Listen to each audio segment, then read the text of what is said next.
Finding the ideal colour palette for your website and brand will help attract your perfect customer and help keep them on your website for longer. Hey everyone, I'm Kelly Sparks, and today I'm going to show you how to put together a colour palette for your website and brand. And stick around to the end to get your hands on a colour workbook, which walks you through putting together a colour palette step by step.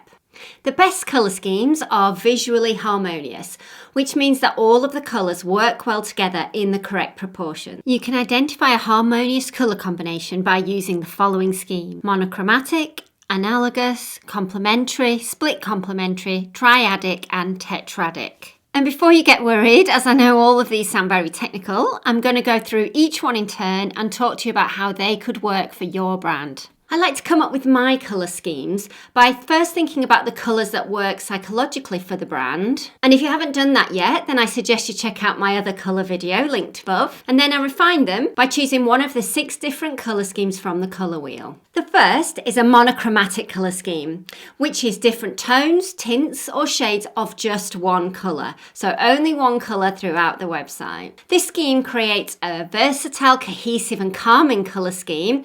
And it's very sleek and modern, but make sure that you use contrast if you pick this one because you need to keep it interesting.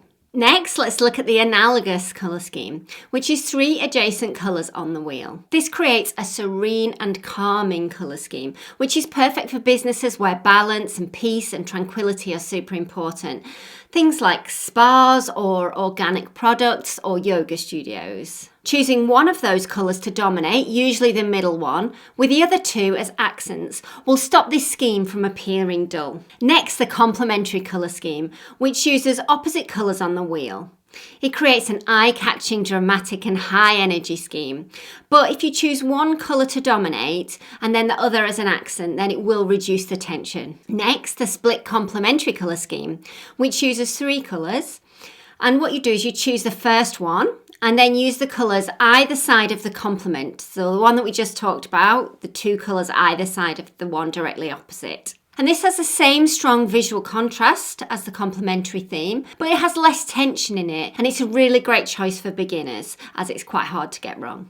And now the triadic colour scheme, which is also 3 colours, but this time they're equally spaced on the wheel. It's a vibrant and vivacious colour scheme, but you can lessen the tension by choosing tints or shades of the colours. Now this scheme is not for beginners, it's quite difficult to get right, and you should use it carefully and balance your colours. Choose one dominant colour with the other 2 as accents to ensure that your message will get through. And finally, the tetradic colour scheme. This is 4 colours made up of 2 pairs of complementary colours. And like the triadic colour scheme, this one is vibrant, colourful, strong and rich. But it's also not for beginners. It's very tricky to get right and it's quite an aggressive colour scheme. So to reduce this, you should choose one colour to dominate. Once you're happy with the colour scheme that you've chosen, you need to actually decide on the final colours. The bright primary colours are very appropriate for a nursery or something appealing to children, but for most other businesses, these won't be successful. Some things to think about is that if you're trying to attract women, then they generally prefer tints of colours. So that's the paler versions of the colours. Like if you chose red, then maybe a pinky colour, a lighter blue rather than a navy blue. And if you're trying to appeal to men, then they prefer shades or tones of colour. So they are darker. So they're the darker ends of the spectrum. Now let's pretend that I've highlighted blue-green as one of my colours. And if I think about blue-green, what immediately springs to mind? Well, for me, it's the sea. So what I would do first of all is do a search for the sea. And then click on images. Then I'm going to see all of the images which Google thinks represent sea blue. So straight away I've got a few colours here, and as I scroll down I can see an actual colour palette there and here. So this one would be great if you're trying to appeal to women, because remember I said if you're adding white to the colour to make a tint. So this is a lighter colour palette, whereas this one here is slightly darker. And if we keep scrolling, this one here is very dark, so this one has black added to the colours, which would be great for a more masculine colour palette. If I'd chosen the complementary colour pair blue and orange, then this could be a really great colour for that. You can see straight away that's a colour scheme there. Or even a more subtle orange of the sand here with the sea. But once I've found an image that I like, so let's use this one here. Do a right click and copy the image address. Then if I go to a website called coolors.co, then this is a website that helps me create a colour palette. So this makes it really foolproof. And what I can do if I click on the little camera icon here is either upload an image if you have one, or I can paste in the URL of the image there. And you can see straight away that it's created a colour scheme based on this image. And if we click on this, we can change this up. So we could choose like, and you move it around, you can see the colours that it's going to be. We can choose more of a brown, lighter colour. And you see you can do lots with that. And then as you click next, you can open it in the generator. And here it's created each of the hex codes for me. So I can click on that and copy that and use that straight away. If you can't find an image you like, or say you just like this one particular colour here, so we like this dark cyan, but we don't like any of the others, then I can lock that as like so. And if I click up here on the 3 dots, I can choose Generate Method, which shows me all the different colour schemes. So if I wanted a monochromatic colour scheme, so remember that was just one colour, then I click on the space and it creates a monochromatic colour scheme for me. And if I like any of these, so okay, I like this one, remember just click the lock, and then if I hit the space bar again, then it comes up with another colour palette for me, and I can do this as many times as I want.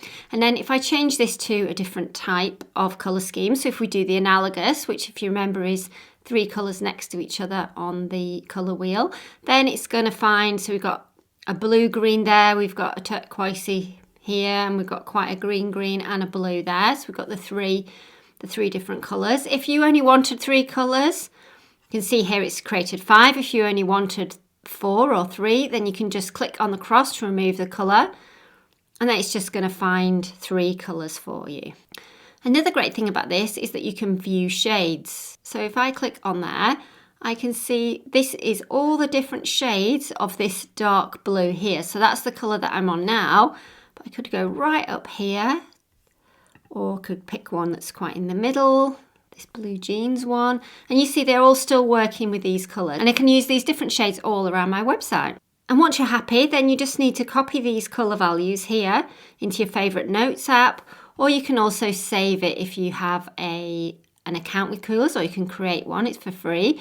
So I can just click save there and say new website. And you can add any tags you want onto there and click save. And then next time, if I want to come back and see that, I can click on the library and I can see my different palettes in here. And so there's my Kelly Sparks one, and I can click back to new website like that. And now you have your colour palette and you want to start designing your website, then it's useful to think of which colours you're going to use for the following. First is the background colour.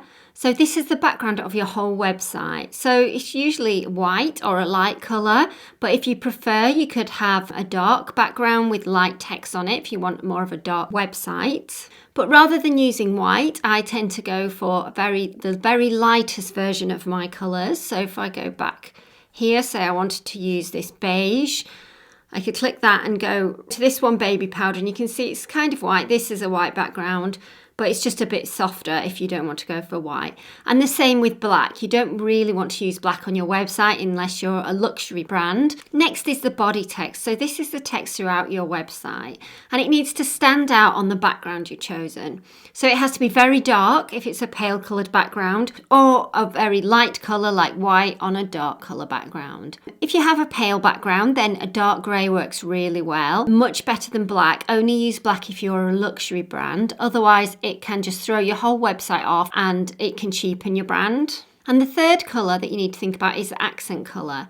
So this should be your brightest, loudest colour, as it's going to be used for things that need to stand out on your website, like calls to action buttons, so the user will see them immediately and want to click on them. And you can use the rest of your colours around your website, or if you've only got one colour, you can just use different tints or tones of it. Now you have everything you need to put together a colour palette for your website and brand. And I've created a handy free workbook to help you with this, which you can download on my website here.